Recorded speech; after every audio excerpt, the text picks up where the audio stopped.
आज आपण आपल्या किचनमध्ये कोहाळे पाक करायचा आहे. तर त्याच्यासाठी मी हा पहिल्यांदा कोहाळा घेतला आहे. हा आत्ता ताजा कोहाळा आणलेला आहे आणि मी आता पहिल्यांदा हा स्वच्छ धुवून तो कापून तुम्हाला दाखवते. मी कापून नंतर तो किसून घेणार आहे आणि त्यानंतर मी तुम्हाला पुढचं साहित्य आणि कृती नंतर दाखवणार आहे. पण आधी पहिल्यांदा आपण कोहाळा मी धुवून तुम्हाला कापून दाखवते. हा असा आता कोहाळा मी फोडून घेतला आहे. आता आपण याचे परत भाग करणार आहोत आणि आतल्या बिया वगैरे काढून घेणार आहोत. हा बघा, आता यातल्या बिया वगैरे काढायच्या आणि नंतर हा किसून घ्यायचा आहे. म्हणजे हा 2 किलो कोहाळा आणलेला आहे, पण त्याच्यातला आता किती गर मिळतोय तो आपण बघूया. असा मी आता सगळा कापून घेते आणि नंतर किसून घेते. छानपैकी हा बघा सगळ्या बिया वगैरे काढून असा साफ करून घेतलाय. आता आपण हा किसून घेणार आहोत.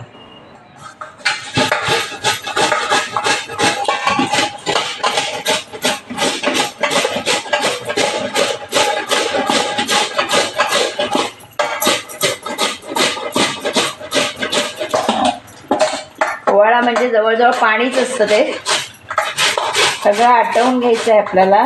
किसून चांगला आटवून घ्यायचं आहे आणि मग पुढे कृती करायची.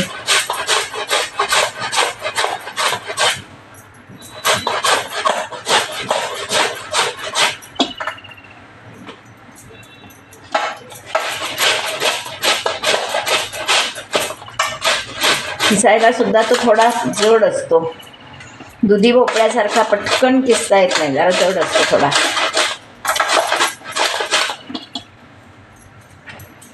आता मी सगळा कोहाळा किसून घेते.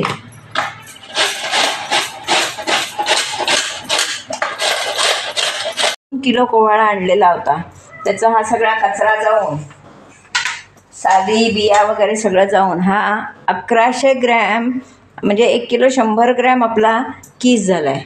आता हा कीस मी पूर्णपणे आटवून घेणार आहे, म्हणजे शिजवून घेणार आहे. त्याच्यासाठी आता मी हा गॅसवर ठेवला आहे. त्यानंतर त्याच्यासाठी मी 1 पाव किलो खवा घेणार आहे आणि खव्याचं प्रमाण मी पाव किलोच घालणार आहे, कारण हा आटून कमी होणार आहे. तो किती होतो तेही मी तुम्हाला नंतर सांगते. शिजल्यावर हा कीस किती होतोय तेही तुम्हाला मी नंतर सांगते. आणि मग त्या मानानं आपण साखरेचं आणि खव्याचं प्रमाण तुम्हाला नंतर सांगते. पण पहिल्यांदा आपण हा खवा पूर्णपणे आटवून म्हणजे शिजवून घेणार. आटवायचा म्हणजे शिजवायचा आहे. त्याच्यासाठी आता मी गॅस लावते आणि मी तो शिजत ठेवते. कोहाळा आता 1100 ग्रॅम कोहाळा आहे, हा आता मी शिजत ठेवते. शिजून झाला की त्याचं आपण वजन करू आणि त्या मानानं खवा आणि साखर आपण त्याच्यात घालून मी तुम्हाला त्याचं प्रमाण परफेक्ट नंतर सांगते. आता किती कमी व्हायला लागला आहे तो. मग अशी कढई जवळजवळ भरलेली होती. आता हा असा पूर्णपणे हे पाणी आपण त्याच्यात आटवून कोहाळा छान असा अगदी ट्रान्सपरंट होईपर्यंत शिजवून घ्यायचा आहे. अगदी मऊ मऊ होईपर्यंत, जशी आपण भाजी शिजवतो असा तो आपण शिजवून घ्यायचा आहे. मग तो वजनालाही कमी होईल. आता 1100 ग्रॅम आहे, तो आपण आटवल्यावर किती होतोय तो बघूया.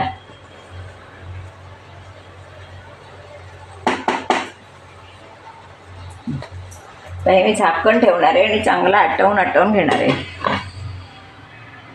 हा बघा कोहाळा आता किती कमी झाला तो. आपली कढई जवळजवळ पाऊण अशी भरलेली होती, आता किती कमी. अजूनही त्याच्यात भरपूर पाणी आहे. ते पाणी आपण पूर्णपणे आटवून घेऊया.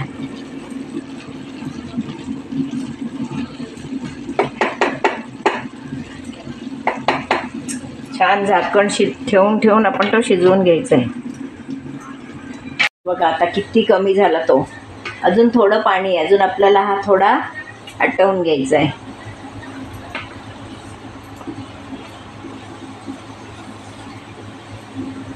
अजून थोडा आटून कमी होणार आहे.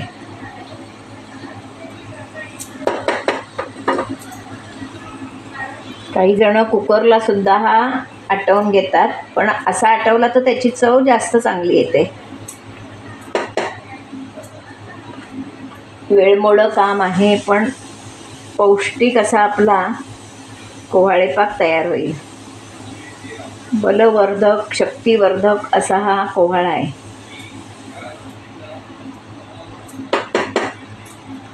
दाटून अशी भाज कर.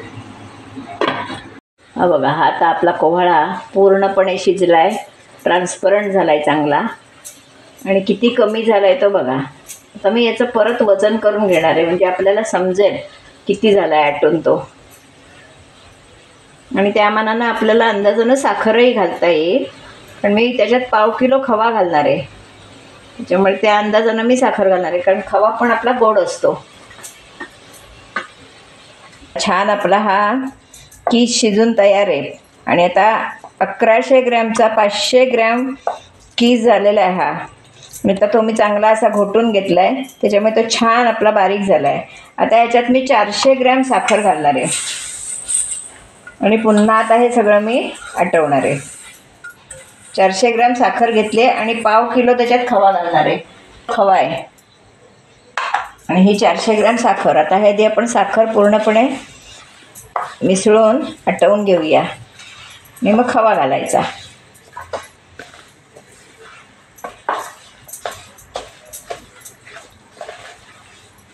तर हे मी गॅसवर ठेवते, आपण पुन्हा सगळं आटवून घेऊया.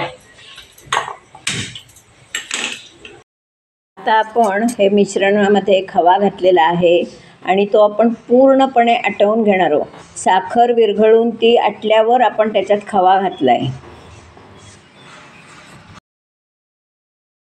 हे साईडला काढून बघितलं आहे, अजून हे गरम आहे, थोडं व्हायला हवं आहे, पण अजून 5 मिनटात आपण ढवळलं की हे आपलं मिश्रण तयार होईल.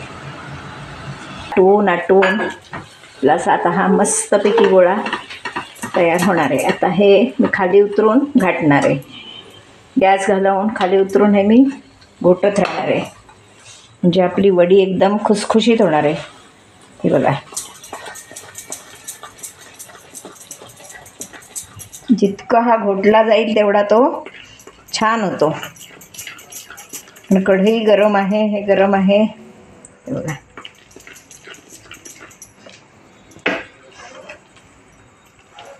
तशी रेसिपी ही सोपी नाही आहे, वेळमोडी आहे, पण तेवढीच पौष्टिकही आहे. आता आपण काढून घेतलं आहे, त्याला तुपाचा हात लावून असं छानपैकी तूप लावून घेते. आता हे आपलं गार झालेलं मिश्रण आहे, फार गरम नाही आहे, छानपैकी असं प्लेन करून घेतलं आहे. आता हे आपलं गार झालं की आपण ह्याच्या वड्या पाडायच्या. ह्या कोवाळे पाकाच्या वड्या ह्या फार म्हणजे छोट्या छोट्याच पाडायच्या असतात, असं जाड आणि छोटी अशी पाडायची असते. शक्यतो चौकोनी ट्रे असला की बरं पडतं. आता माझ्याकडे तर चौकोनी ट्रे नव्हता म्हणून मी ताटात घातलेत. तर आपण छानपैकी जरा गार झालं, सेट झालं की आपण त्याच्या वड्या पाडूया. ह्याला फार तूप बीप पण लागत नाही, खवा असल्यामुळे फार मी घेतलं होतं हाताला तूप, पण फार काही लागत नाही खवा आत असल्यामुळे, आणि मऊसूत वड्या होतात. आता आपण थोड्या वेळानं थंड झालं की याच्या वड्या पाडूया. अशा या आपल्या सगळ्या वड्या पण पाडून तयार आहेत. हे मी छानपैकी सेट करायला ठेवलं होतं. आता ह्या आपण वड्या हळूहळूशा उपटवून घ्यायच्या. ह्या बघा किती सुंदर आपला कोवाळे पाक तयार झाला आहे तो. असा आता आपण सगळा काढून घेऊ. मध्ये हा छानपैकी असा कोवाळे पाक तयार केला आहे. त्याचा व्हिडिओ तुम्हाला मी दाखवते, तो व्हिडिओ तुम्ही बघाच, पण कोवाळ्याचे मी तुम्हाला फायदे सांगणार आहे. कोवाळा हा रक्तदाबासाठी अतिशय उपयोगी असतो, आटोक्यात ठेवण्यासाठी, रक्तदाब आटोक्यात ठेवण्यासाठी उपयुक्त असतो. तसंच आपल्या हार्टसाठी सुद्धा तो उपयुक्त असतो. आपलं होणारं पित्त कंट्रोलमध्ये ठेवण्यासाठी सुद्धा कोवाळा अतिशय उपयुक्त आहे. नंतर कोवाळ्यामुळे पोटही आपलं साफ होतं. त्यानंतर पोटातील जंत म्हणजे कृमी कमी होतात. मूळव्याधीसाठी सुद्धा कोवाळा हा उपयुक्त आहे. नंतर वजन कमी करण्यासाठी सुद्धा, जसा कोवाळा हा बलवर्धक शक्तिवर्धक आहे, तसाच तो कोवाळा वजन कमी करण्यासाठी सुद्धा उपयुक्त आहे. कोवाळ्यामुळे युरिनलाही साफ होतं, असं हे कोवाळ्याचं महत्त्व आहे. आणि असं या कोवाळ्याचा मी तुम्हाला कोवाळे पाक हा करून दाखवलेला आहे. आता याचा व्हिडिओ मी कसा केला आहे तो तुम्ही व्हिडिओ पूर्णपणे बघा. आणि मग माझा व्हिडिओ जर तुम्हाला आवडला तर लाईक करा, शेअर करा, सबस्क्राईब करा, बेल आयकॉन बटन दाबायला विसरू नका. धन्यवाद.